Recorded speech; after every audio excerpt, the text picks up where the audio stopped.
اللهم صل وسلم وبارك على سيدنا محمد سيدنا الكريم وخاتم النبيين وعلى اله وصحبه والتابعين ومن تبعهم بإحسان إلى يوم الدين. نسأله سبحانه وتعالى أن يفقهنا في الدين ويعلمنا التأويل ويشرح صدورنا ويسر أمورنا إنه أكرم الأكرمين وأرحم الراحمين. Amma ba'd, alhamdulillah ya, kita bisa hadir di sini di malam ini bisa membaca Ratibul Haddad. Ini ratib yang dikarang oleh Habibul Haddad yang banyak fadilahnya yang sudah dijelaskan sebelum-sebelumnya. Alhamdulillah kita bisa hadir, ini semua tidak bisa kita laksanakan kecuali dengan taufik Allah Subhanahu wa taala. Seandainya tidak ada taufik, tidak mungkin kita bisa hadir di sini. Taufik itu adalah apa? Taufik itu adalah kekuatan yang diberikan oleh Allah Subhanahu wa taala kepada orang muslim sehingga orang muslim tadi itu bisa mengerjakan ketaatan kepada Allah Subhanahu wa taala. Apapun itu macamnya ketaatan kepada Allah Subhanahu wa taala. Tidaklah seorang muslim bisa mengerjakan ketaatan kecuali dengan adanya taufik. Nah, itu namanya taufik ya. Kekuatan yang diberikan oleh Allah Subhanahu wa taala kepada seorang muslim untuk bisa mengerjakan ketaatan. Maka dari itu alhamdulillah kita bisa hadir tentunya dengan adanya taufik dari Allah Subhanahu wa taala. Tapi makanya jangan kita sombong kalau kita bisa mengerjakan amal baik, apapun itu amal baik ya. Kita bisa mengerjakan apapun itu, bisa menghadiri majelis, bisa sholat muadzib ya, bisa rajin sholat, bisa rajin mengaji, bisa hadir apapun itu acara-acara yang baik atau perbuatan-perbuatan baik. Tidak boleh kita sombong, tidak boleh kita lihat orang jelek, wah itu orang jelek, itu tidak pernah hadir majelis, itu jangan kita caci maki, jangan kita sombong merasa lebih baik dari mereka. Memang secara zahir, secara secara matematis memang kita lebih baik dari mereka, tapi penentuannya itu ada finishnya nanti ya. Finishnya itu ketika kita meninggal. Maka karena kita tidak tahu gimana ntar ke depannya, maka kita tidak boleh lebih bangga diri atau sombong ketika melihat ada orang yang lebih jelek, lebih di bawah kita. Tidak boleh ya. Juga kita harus sadar bahwasanya amal-amal baik kita itu seandainya tidak ada taufik, tidak mungkin kita bisa mengerjakan itu semua. Kalau tidak diberi kekuatan oleh Allah Subhanahu wa taala, tidak bisa kita mengerjakan semua amal apapun aja itu ya. Amal baik apa saja itu amalnya. Alhamdulillah tadi telah dijelaskan di sini bahwasanya barang siapa rajin membaca Bismillahirrahmanirrahim ya. Cuma Bismillahirrahmanirrahim tok ya. Bayangkan bagaimana keutamaannya Bismillahirrahmanirrahim ya. Diriwayatkan bahwasanya tatkala turun ayat-ayat Allah Subhanahu wa taala itu kepada Nabi Muhammad SAW itu melalui malaikat Jibril ya kan.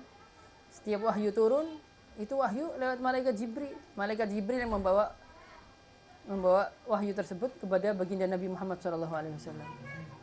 Tapi tatkala Bismillahirrahmanirrahim Al-Fatihah ini turun, itu bukan cuma malaikat Jibril yang turun ya. Pasukan malaikat semua ya, itu juga turun bersamaan dengan malaikat Jibril membawa. Kenapa? Karena saking penghormatan Allah Subhanahu wa taala tentang bagaimana keutamaan Bismillahirrahmanirrahim dan Al-Fatihah ini ya. Ketika turun Al-Fatihah itu turunnya bukan cuma malaikat Jibril saja, akan tetapi malaikat Jibril dan juga pasukan dari malaikat yang sangat banyak turun kepada baginda Nabi Muhammad SAW karena keutamaan, menunjukkan fadilah dan keutamaan daripada Al-Fatihah. Alhamdulillah kita jadi umatnya Nabi Muhammad SAW yang banyak fadilahnya, yang banyak keutamaannya. Alhamdulillah ini yang patut kita syukuri dan kita bersyukur. Alhamdulillah ya, dan kita tidak bisa mensyukuri itu semua kecuali dengan rajin mengamalkan ajaran-ajaran Nabi Muhammad SAW. Dan tadi dikatakan bahwasanya barang siapa rajin mengucapkan Bismillahirrahmanirrahim ya, ketika masuk rumah Bismillahirrahmanirrahim, mau makan baca Bismillah, Bismillahirrahmanirrahim, mau minum, mau tidur ya, itu fadilahnya banyak sangat banyak fadilah daripada Bismillahirrahmanirrahim. Man lazama ala qiraati Bismillahirrahmanirrahim najjahullahu minaz zabaniyati 19 ya. Barang siapa ya, tadi sudah jelaskan bahwasanya barang siapa yang rajin baca Bismillahirrahmanirrahim dalam tindak tanduknya dia, maka akan dijaga dari Allah Subhanahu wa taala dari malaikat zabaniyah. Siapa sih malaikat zabaniyah ini? Malaikat zabaniyah ini disebut sama Allah Subhanahu wa taala di dalam suratul Alaq, surat Iqra ya. Kalau kita baca Iqra bismi rabbikal ladzi khalaq, khalaqal insana min 'alaq, Iqra wa rabbukal akramul ladzi 'allama bil qalam, 'allamal insana ma lam ya'lam. Kalla innal insana la yatgha ar-ra'ahu istaghna, inna ila rabbika ruj'a, ara'aita alladzi yanha 'abdan idza shalla, ara'aita in kana 'alal huda aw amara bit taqwa, ara'aita in kadzdzaba wa tawalla, alam ya'lam bi anna Allaha yara. Kalla la illam yantahi lanasfa'an bin nasiyah, nasiyatin katibatin khati'ah, falyad'u nadiyah, sanad'u zabaniyah. Nah, itulah sanad'u zabaniyah. Itu malaikat zabaniyah. Allah akan memanggil malaikat zabaniyah ini untuk apa tugasnya malaikat zabaniyah? Kita sudah tahu bahwa setiap malaikat ada tugasnya masing-masing. Dan malaikat zabaniyah ini siapa? Tugasnya mengazab orang-orang yang zalim. Orang-orang kafir, orang-orang yang zalim yang bermaksiat di dunia itu diwakilkan sama Allah, dipasrahkan, dikasih tugas malaikat zabaniyah untuk mengazab mereka tadi itu yang zalim. Nasallallahu alaihi. Maka barang siapa kepingin selamat daripada malaikat zabaniyah ini, maka rajin-rajin baca bismillah. Kenapa kok baca bismillah itu bisa menyelamatkan kita dari malaikat zabaniyah yang tugasnya mengazab orang-orang yang zalim? Karena jumlahnya malaikat zabaniyah ada 19. Disebutkan dalam Al-Qur'an, Allah ya berfirman di dalam suratul Muddatsir, Allah mengatakan, "Wa ma ja'alna ashaban nari illa malaikatan wa ma ja'alna iddatahum illa 'alaiha 19." Ya. 'Alaiha 19. Jumlahnya ada berapa? 19. Jumlah malaikat ini yang ditugaskan untuk mengazab orang-orang zalim ya, atau malaikat zabaniyah, namanya malaikat zabaniyah ada 19. Itu 19 malaikat. Karena bismillahirrahmanirrahim jumlahnya ada 19 huruf ya, ba, satu, sin sampai mim sampai ar-rahmanir-rahim, bismillahirrahmanirrahim. Kalau kita hitung satu persatu hurufnya itu ada jumlahnya ada 19. Maka satu huruf akan menghadapi satu malaikat tadi itu. Makanya rajin-rajin kita baca bismillahirrahmanirrahim. Mau apa saja baca bismillahirrahmanirrahim ya. Dan juga itu menjaga kita dari syaitan ya. Barang siapa masuk rumah baca bismillahirrahmanirrahim, syaitan yang membarengi kita tidak bisa masuk. Karena setiap orang, setiap tidaklah lahir satu manusia kecuali lahir juga bersamanya satu setan yang diciptakan sama Allah Subhanahu wa taala. Setiap orang lahir itu ada setan khusus yang membarengi dia, yang tahu tindak tanduknya dia, mulai dia lahir rahasia-rahasianya dia tahu semua. Setan ini namanya Gorin.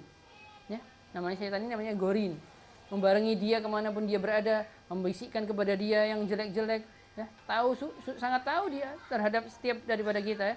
Setiap orang ada setannya, namanya Gorin ini tadi membarengi.